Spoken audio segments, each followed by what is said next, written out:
4 easy payments. The debt trap that feels like convenience. 29% of buy now, pay later users are financing groceries, not TVs, not vacations. Bread in 4 easy payments. 2 years ago, that number was 14%.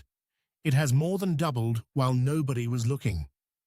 And here's the line that should stop you cold. More than half of the people using these apps say they could not make ends meet without them. Not, it's convenient. Could not eat without the split payments. For parents with kids at home, it's 62%. This is the story of the smoothest debt trap ever built. One so frictionless, it doesn't feel like debt at all. It feels like a favor.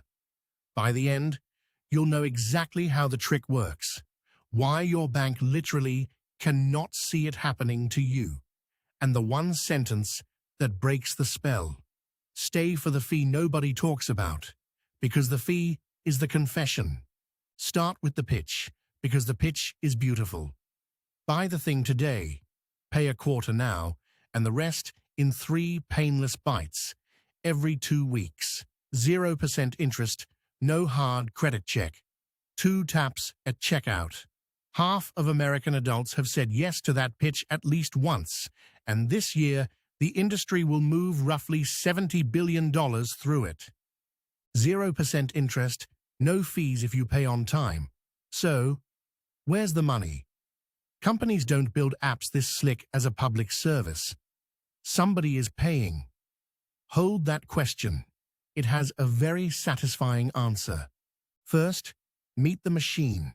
The pay-in-4 model was engineered to remove every ounce of friction that makes spending feel like spending.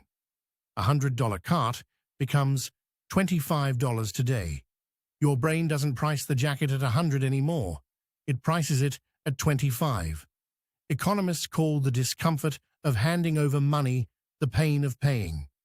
Buy now, pay later doesn't reduce that pain.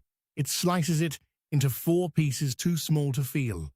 And slice pain changes behavior. Research out of Harvard Business Review found shoppers with the split payment option buy more often and load their baskets about 10% heavier. 81% of consumers admit they spend more when the 4 payments are on the table. And when a store doesn't offer it, 43% of shoppers abandon the cart entirely and walk. Which brings us back to who's paying. Here's the confession hiding in the paperwork. Merchants hand these companies 5 to 8% of every sale, roughly double what credit card companies charge them. Stores hate fees the way you hate taxes. So why do they smile and pay double? Because the app isn't a payment method. It's a spending machine. The merchant isn't buying payment processing. They're buying a version of you with looser hands.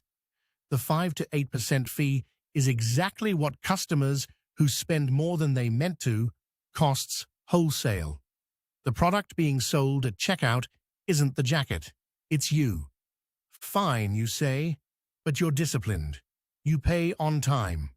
0 interest means the trap can't close on you, right? Here's where it gets genuinely strange. The most dangerous part of this system isn't the late fee. It's that, until very recently, none of it existed. Not legally, not officially. On paper, in the place where America keeps score of what everyone owes, your credit file, these loans mostly didn't appear. Lenders have a name for it. Phantom debt. You could owe 4 apps at once, and your bank, your landlord, your mortgage officer would see a clean file. A ghost owes the money. The ghost is you. And people did owe 4 apps at once. Federal regulators pulled the loan data and found 63% of borrowers held more than one of these loans at the same time, and a third were borrowing from multiple companies simultaneously. Here's the mechanical flaw that makes it possible. The providers can't see each other. There's no shared meter. 6 apps means 6 separate, you look fine approvals, and no one, anywhere, adding it up. Now ask who's being approved. Same regulator, same data. 61% of these loans went to borrowers with subprime or deep subprime credit, people the credit card companies already flagged as maxed out or high risk. Their approval rate, 78%. The front door of lending said no, and the side door said, welcome, 4 out of 5 times. So the machine spends your money for you, hides the tab from every adult in the room, and hands extra rope to exactly the people already tangled. What could go wrong is no longer a hypothetical. It's a trend line with 3 points on it. The share of users who paid late, 34% 2 years ago, 41% last year, 47% now. Read that like a chart. It only goes one direction, and it's about to cross half. Most of those late payers were only about a week behind, which sounds harmless until you remember what the payments are for now. Because this is the part where the trap stopped being about jackets. Groceries, 29%. Rent, 13%. DoorDash will now split your burrito into installments. Coachella reported that around 60% of its general admission buyers took the payment plan, $49 down, plus a flat $50 fee for the privilege. When a music festival is financed like a used car, the word convenience is doing a lot of heavy lifting. And the moment you're late, the whole costume comes off. The 0% product turns out to have fees after all. They were just waiting backstage. Miss a payment, and it's charges, frozen accounts, auto pay hammering a checking account that's already empty, overdrafts stacking on top. The interest you never paid gets collected anyway. It just changed its name. Remember the phantom? Here's the loop closing, and the news you actually need.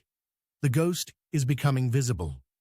Since spring of last year, Affirm reports every loan, even the pay-in-4 kind, to the credit bureaus.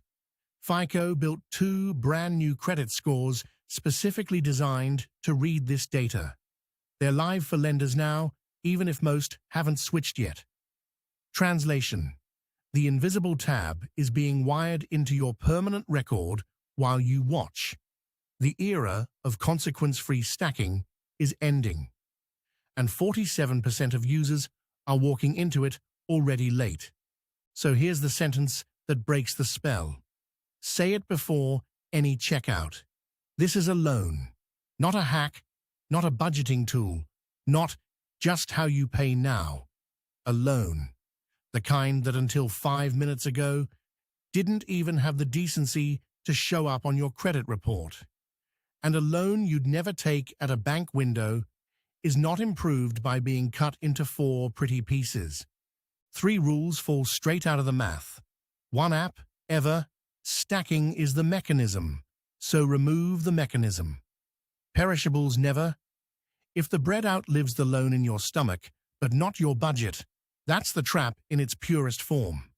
54% of users are already past that line, and it is brutal to walk back. And the old rule, still undefeated. If you can't afford it once, you cannot afford it 4 times. None of this makes you dumb for having used it. The thing was engineered by very smart people to feel exactly like not borrowing. Being fooled by a machine built to fool you isn't a character flaw. But now you've seen the gears. The 4 payments were never the product. Your next impulse was, next time, your paycheck got bigger and buys less anyway.